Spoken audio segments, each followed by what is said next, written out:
आज हनुमान जी की मुझे एक चौपाई और प्रभावित करती है। जब कोई संकट आ जाता है तब वो चौपाई का विशेष महत्व हम लोगों के जीवन में आता है। लाए संजीवन लखन जी आए। आज देश के अंदर ऐसा संकट है, ऐसी विपदा आई हुई है, ऐसी महामारी आई हुई है, इसके लिए कौन संजीवनी लेके आए, कौन बचाए हमको। हम ये स्मरण कर रहे हैं। आज संजीवनी का काम हमारे देश के वैज्ञानिकों ने किया। हमारे देश के वैज्ञानिकों ने जो दवाई, जो डोज बनाई, जो कोरोना से लड़ने के लिए जो उपाय किया, जो दवाई मेडिसिन तैयार की, वो संजीवनी का कार्य कर रही है। तो लाए संजीवन लखन जी आए। जिस प्रकार हनुमान जी ने संजीवनी लाकर के लक्ष्मण के प्राण बचाए, उसी प्रकार आज हमारे देश की सरकार और हमारे देश के वैज्ञानिक हम सभी के प्राण बचाने में जुटे हुए हैं। श्री रघुवीर हर्ष ओढ़ लाए। रघुवर भगवान श्री राम के हृदय में उनके प्रति एक विशेष भाव उत्पन्न हुआ। भगवान श्री राम उनकी इस कार्य को देख करके प्रसन्नचित्त हो गए। आज हम लोगों को भी ऐसा लगता है कि जो वैज्ञानिकों ने हमारे लिए कोरोना की डोज बनाई है, उसको देख करके, उसको प्रयोग करके हमारे हृदय में उनके प्रति एक सद्भाव पैदा होता है, सरकार के प्रति सद्भाव पैदा होता है, क्योंकि सरकार ने उस पर कार्य किया है। रघुपति कीनी बहुत बड़ाई, रघुपति कीनी बहुत बड़ाई, यानी भगवान श्री राम ने उनकी बहुत बड़ाई, बहुत प्रशंसा की।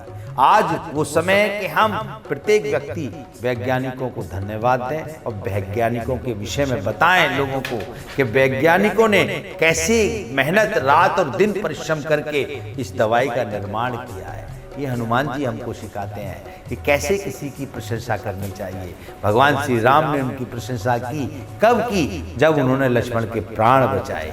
आज वही समय है कि कोई व्यक्ति अगर आपके प्राण बचा रहा है तो वो हमारे लिए प्रशंसनीय है, वो हमारे लिए सम्माननीय है, वो हमारे लिए पूजनीय भी है, क्योंकि पूजन भी उसी का होता है जो किसी को प्राण दान दे सकता है। आज प्राणों की रक्षा करने वालों को हम पूजनीय मानते हैं। तो मैं डॉक्टरों का धन्यवाद दूंगा, वैज्ञानिकों को धन्यवाद दूंगा और देश की सरकार को धन्यवाद दूंगा कि वो पूरी तरीके से हमारे देश की जनता के प्राण बचाने में लगी हुई है। तो हनुमान जी से हम जुड़े तो हनुमान जी हमको सभी रोगों से मुक्त कर देंगे। सहज बदन तुमरो यश गावे, यश कहीं श्रीपति कंठ लगावे। संसार जिनका पूरा भजन करता है, ऐसी वो कौन सी शक्ति है जिनको भगवान श्री राम ने भी अपने कंठ से लगा लिया। सनकादिक ब्रह्मा मुनीषा, नारद सारद सहित अहिषा, यम कुबेर दिक्पाल जहाँ से, कवि गोविंद कही सके कहाँ से। तुम उपकार सुग्रीवई कीना और राम मिलाए राजपत दीना। क्या चौपाई, क्या सुंदर, कैसा उपकार हनुमान जी।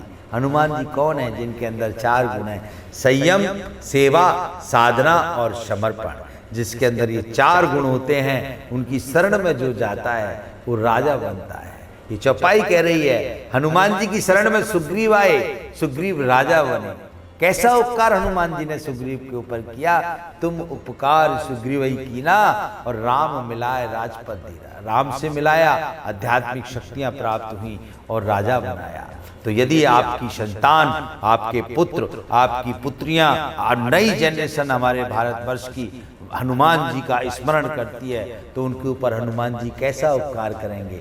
वो राजा भी बनेंगे, योग्य भी बनेंगे और आध्यात्मिक शक्तियाँ भी उनसे जुड़ेंगी, आध्यात्मिक शक्तियाँ भी उनसे मिल जाएंगी। ये हनुमान जी की विशेषता है। इसलिए मैं बार बार जोर देता हूँ कि इस महामारी से बचने के लिए हमें हनुमान जी की शरण को ग्रहण करना चाहिए। इस महामारी से बचने के लिए हमें हनुमान जी का पाठ करना चाहिए, हमें हनुमान चालीसा का पाठ करना चाहिए, संकट मोचन का पाठ करना चाहिए, सुंदर कांड का पाठ करना चाहिए। ये सब चीज़ें आपको हम किस लिए बता रहे हैं? इसलिए बता रहे हैं कि आप इस महामारी से बच जाएं।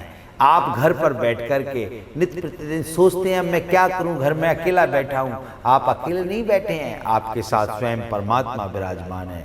आप पाठ करें, पूजा करें, अर्चना करें, तो ये विपत्ति आपसे दूर हट जाएगी। आज हनुमान जी की ये चौपाई आपको सिखा रही है कि हनुमान जी आपके ऊपर उपकार करने के लिए तैयार है। आप जुड़ें हनुमान जी से, तो हनुमान जी आपको राजा भी बनाएंगे और भगवान की आध्यात्मिक शक्तियों का भी अनुसरण कराएंगे। बोलिए सच्चिदानंद भगवान की जय।